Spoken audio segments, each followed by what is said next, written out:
शेतकरी मित्रांनो नमस्कार, मी मिलिंद भोर स्वागत करतो तुमचं मिलिंद भोर या आपल्या शेतीविषयक युट्यूब चॅनल मध्ये। शेतकरी मित्रांनो, आज आपण कपाशी पिकाची अतिशय महत्त्वाची माहिती पाहणार आहोत। कपाशीमध्ये तण नियंत्रण करणे खूप महत्त्वाचे असते, कारण कपाशीमध्ये प्रत्येक नक्षत्राला तण उगून येत असतात। तर ते तण आपण मजुरांच्या करवी काढत असाल तर मिनिमम 4 ते 5 हजार रुपये खर्च येत असतो। त्यापेक्षा आपण तणनाशक मारले तर आपला खर्च 1700 ते 2000 रुपयापर्यंत जाईल। आता आपण कपाशीमध्ये कोणते तणनाशक मारावे, तर यामध्ये आपल्याला गोदरेज कंपनीचे हिटवीड मॅक्स हे तणनाशक वापरायचे आहे। हे वापरल्यानंतर कपाशीमध्ये 30 ते 40 दिवस तण दिसणार नाही। गोदरेजचे हिटवीड मॅक्स हे तणनाशक कापूस पिकाच्या कोणत्याही अवस्थेमध्ये आपण वापरू शकतो। फक्त तण 2 ते 3 पानांवर असणं आवश्यक आहे। या तणनाशकामध्ये लांब व रुंद पानांचे संपूर्ण तण गवत हे मरणार आहे। याचे प्रमाण 450 मिली प्रति एकर साठी आहे।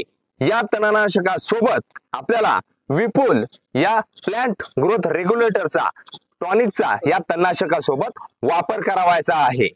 याचा फायदा तणनाशक तणांच्या मुळ्यांपर्यंत जाऊन मारण्याचं काम करते, तसेच कपाशीला टॉनिक म्हणून वाढ करण्याचं काम करतं आणि कपाशीची झपाट्याने वाढ करतं। त्यामुळे निश्चितच कपाशीचे फुटवे रेकॉर्ड ब्रेक निघतात आणि एकंदरीतच कपाशीची वाढ ही जोमदार जबरदस्त अवस्थेत झालेली आपल्याला दिसून येते।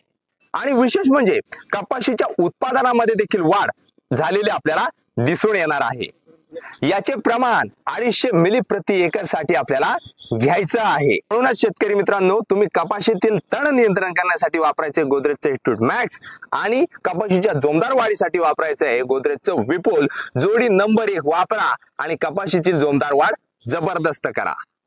गोदरेजचे हिटवीड मॅक्स हे वैज्ञानिक दृष्ट्या कापूस पिकाला सर्वात सुरक्षित असं तणनाशक आहे। मग आता विचार करू नका, आजच बाजारातून विकताना गोदरेजचे हिटवीड मॅक्स आणि कापूस पिकातील पुन्हा उगून येणाऱ्या तणांवर सुटका मिळवा। त्यामुळे शेतकरी मित्रांनो, तुम्हाला कापूस पिकातील तणांचं नियंत्रण मिळवायचंय, कापूस पिकाची जोमदार वाढ करायची, तर त्यासाठी वापरायचे गोदरेजचे हिटवीड मॅक्स आणि गोदरेजचं विपुल या दोघांची जोडी वापरा आणि कपाशीचं रेकॉर्ड ब्रेक भरघोस असं उत्पादन मिळवा। ही माहिती आवडली, जास्तीत जास्त शेतकऱ्यांपर्यंत पोहोचवायची।